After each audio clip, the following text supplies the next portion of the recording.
কিন্তু স্যার এসে প্রথম যে কথাটা বলছিল যে এখানে কোনো বৈষম্য থাকবে না, আবু সাঈদের বিশ্ববিদ্যালয়ে কোনো বৈষম্য থাকবে না। আমরা অত্যন্ত আশাবাদী ছিলাম যে আসলে এখানে বৈষম্য থাকবে না।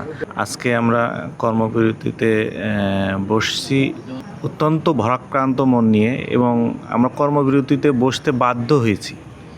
আমরা আমাদের অভিভাবক মাননীয় উপাচার্য মহোদয়ের কাছে বারবার প্রতিশ্রুতি পেয়েছিলাম যে আমাদের সঠিক সময়ে আমাদের আপগ্রেডেশন পদোন্নতি বোর্ড করবেন এবং সে বোর্ডের মাধ্যমে আমাদের পদোন্নতি হবে।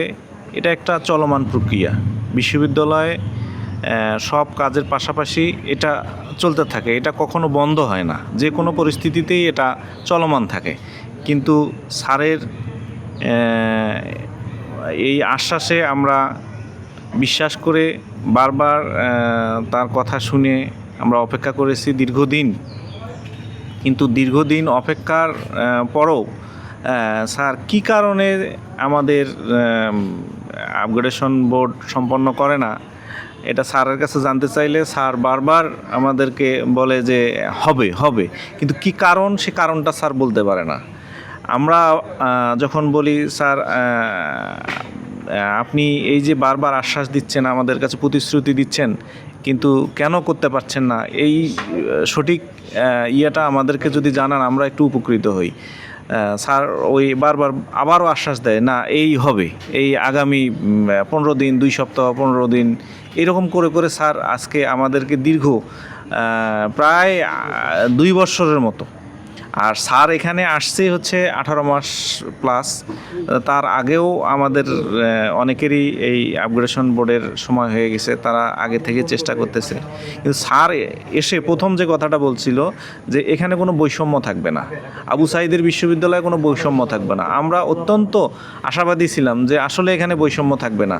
আমরা এই বিশ্ববিদ্যালয়কে সামনের দিকে এগিয়ে নিতে সবাই সহযোগিতা করব এবং স্যারের পাশে থাকব। স্যারকেও আমরা প্রতিশ্রুতি দিয়েছিলাম, আমরা সেই অনুপাতে কাজও করছি, স্যারের পাশে থেকেছি যতটুকু পারি আমাদের জায়গা থেকে।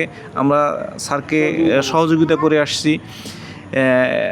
স্যারও আমাদেরকে সহযোগিতার প্রতিশ্রুতি দেয়, কিন্তু অজানা একটা কারণে আমাদের সেই প্রতিশ্রুতি স্যার রাখে না। এখন আমরা শেষ পর্যায়ে চলে আসছি। আমরা আজকে এখানে কর্মবিরতির পূর্ব মুহূর্ত পর্যন্ত আমরা চেষ্টা করেছি যে স্যার যেভাবেই বলুক, যেভাবেই করুক, আমাদের যেন সঠিক সময়ে আমাদের আপগ্রেডেশন বোর্ডটা করে দেন, চেষ্টা করেছি আমরা। কিন্তু অত্যন্ত দুঃখজনক বিষয়, স্যারের সঙ্গে যখন আমরা গত পরশুদিন দেখা করতে যাই, স্যার দীর্ঘক্ষণ আমাদের বসায় রেখে কলাপসেবল গেট লাগায় দিয়ে আমাদের সাথে সাক্ষাৎ করে না। কিন্তু আমরা অত্যন্ত ভারাক্রান্ত মনে ওখান থেকে ফিরে আসি।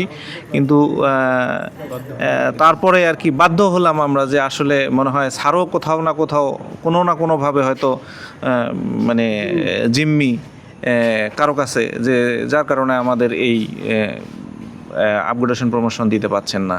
তো আমরা আশা করব আমাদের এই বিশ্ববিদ্যালয় প্রশাসন যেন অতি দ্রুত আমাদের এই বিষয়টার সমাধান করেন এবং আমরা যেন আপগ্রেডেশন পদোন্নতি পাই, এটাই আর কি প্রত্যাশা। তারপরও থাকবে আমাদের স্যারের প্রতি এবং প্রশাসনের প্রতি।